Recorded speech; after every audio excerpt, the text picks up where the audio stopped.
안녕하세요. 책 읽어주는 여자 홍퀸이에요. 지금 읽어드리고 싶은 책은 제목이 책 읽기가 필요하지 않은 인생은 없다. 맞는 말이죠. 김애리 지음. 제가 이 책 조금 읽어드렸었는데요. 한번 읽어보시라고 했는데 깜빡하고 안 읽어보신 분들, 제가 다시 한번 이 책이 좋은 부분 읽어드릴 테니까 이 책 꼭 한번 사서 보시거나 대출해서 보시기를 강추하는 바입니다. 무조건 재밌어야 한다. 익숙하지 않은 일이 습관이 되는 과정을 살펴보면 대개 두 가지 상황이 존재한다. 첫 번째는 절대적인 필요에 의해 강제로 습관을 들이게 된 경우다. 예를 들어 매일 담배를 한 갑씩 태우던 사람이 어느 날 의사에게 이런 말을 듣는다고 하자. 당장 금연하지 않으면 목숨이 위태롭습니다. 생존에 적색 불이 들어온 이상 별 수 없다. 그는 30년간 피우던 담배를 하루아침에 끊어버린다. 운동도 마찬가지다. 내 주변의 많은 사람들이 본격적으로 운동을 시작하게 된 계기는 놀랍게도 건강 이상 때문이었다. 과체중으로 고지혈증과 고혈압 위험군에 포함되었거나 관절, 허리 디스크 등 운동 부족으로 생긴 크고 작은 질환을 치료하려고 뒤늦게 운동에 뛰어들었다. 어떤 지인은 결혼 날짜를 받아놓고 급히 다이어트를 하느라 운동을 시작한 경우도 있다. 이유가 무엇이건 모두 절대적 필요라는 공통점이 있다. 이런 경우는 모두 스스로 위기의식을 느낄 정도로 큰 변화가 필요한 상황인데 살면서 이런 일을 겪는 게 그리 좋은 일은 아니지 않은가? 발등에 불이 떨어지고 나서야 우물을 찾는 건 의미가 없다. 미리 준비하고 계획하는 자세가 중요하다.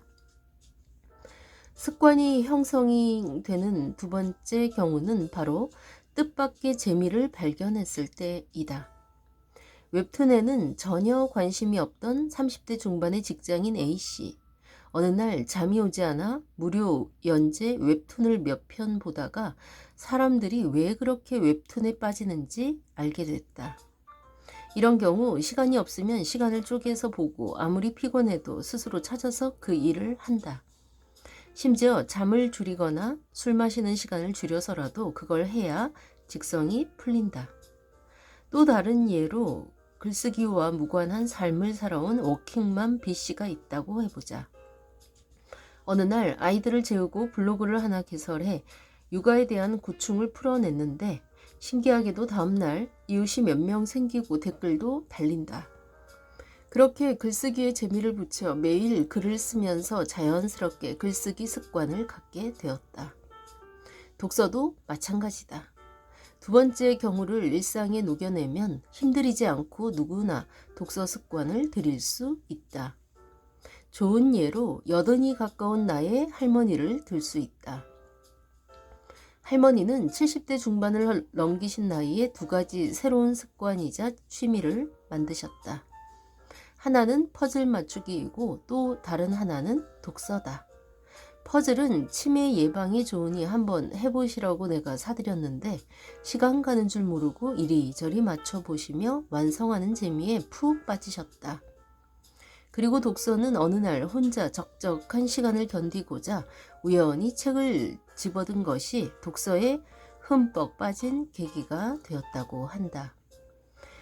요즘 내가 책에 미쳐버렸단께. 구수한 전라도 사투리를 남발하시며 시간 나면 함께 서점에 가자고 조르신다. 그렇다. 재미다. 그 중심에는 바로 재미가 있다. 재미가 있으면 이른을 훌쩍 넘긴 나이에도 새로운 습관을 만들 수 있다. 아주 쉽고 간단하게 말이다. 할머니는 또 이렇게 덧붙이신다. 지금까지 책도 안 읽고 어떻게 살았나 몰라. 쉬운 책부터 시작해야 하는 이유. 독서에 관한 많은 오해 중 한 가지는 바로 내 수준보다 어려운 책을 읽어야 한다는 것이다. 이런 근거 없는 기준은 어디에서 시작됐는지 모르겠다. 하지만 생각보다 많은 사람들이 이런 편견을 갖고 있다. 초등학교나 중고등학교에 독서법에 관한 강연을 하러 가면 아이들이, 물론 어른들에게 들었겠지만, 이런 질문을 한다.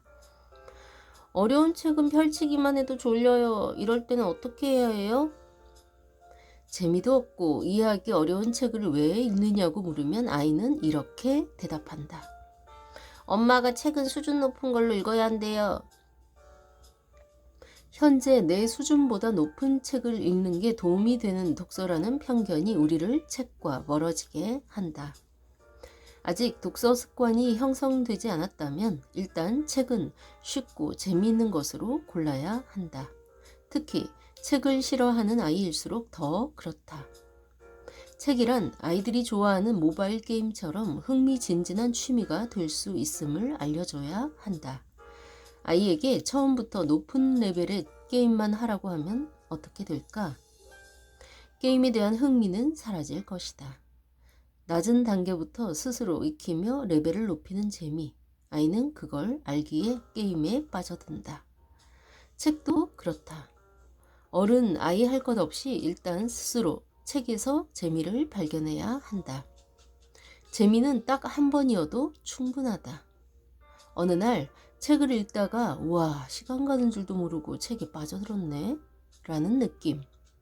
혹은 다음 책이 너무 기다려진다. 얼른 서점으로 달려가서 다음 편을 사고 싶다 라는 느낌을 받았다면 책과의 평생 로맨스가 시작되었다고 봐도 무방하다.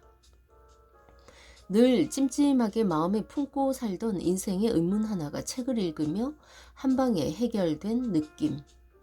저자의 이야기나 소설 속 주인공에 매료되어 가슴이 뭉클해지거나 눈물을 뚝뚝 흘려본 경험이 책과 당신을 끈끈하게 연결한다.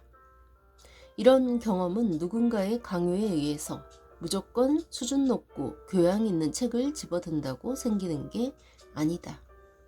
오히려 현재 내 수준보다 조금 낮아서 힘들이지 않고 술술 읽힐 수 있는 책을 통해 경험할 수 있다. 독서 습관을 들이고 싶다면 일단 재미있는 책부터 고르자. 누군가 배꼽 빠지게 웃은 인생책이라고 추천해주는 소설이나 에세이도 좋고, 혼자 서점에서 한 장 한 장 종이 냄새를 맡으며 고른 책이라면 더 값지다. 목차도 천천히 훑어보고 본문도 넘겨보며 나와의 궁합을 살핀다. 그러면서 책을 고르는 안목도 기를 수 있다. 어차피 한 해, 두 해 보고 그만둘 게 아니라면 책을 고르는 과정 자체를 즐기자. 퇴근 후 서점에 들러 빼곡한 책장 사이를 서성이며 책을 고르는 시간이 여유롭고 그 잔잔한 행위가 소란한 마음에 파도를 다스리는 강한 힘이 되기도 한다. 네, 이상입니다. 좋은 글이죠. 공감 가며 들으신 분들도 많으실 테고, 이제부터 책에 흥미를 가지려고 쉬운 책부터, 재미있는 책부터 고르자라고 결심한 분도 계시겠죠. 책에 관심을 두기를 바라는 분에게 이 영상을 많이 보내주시고, 또 책 좋아하시는 분들은 또 공감할 만한 좋은 책이니까 이 책 읽어보시라고 또 이 영상을 보내도 좋겠죠. 지금까지 좋은 책 읽어주는 여자 홍퀸이었습니다. 감사합니다.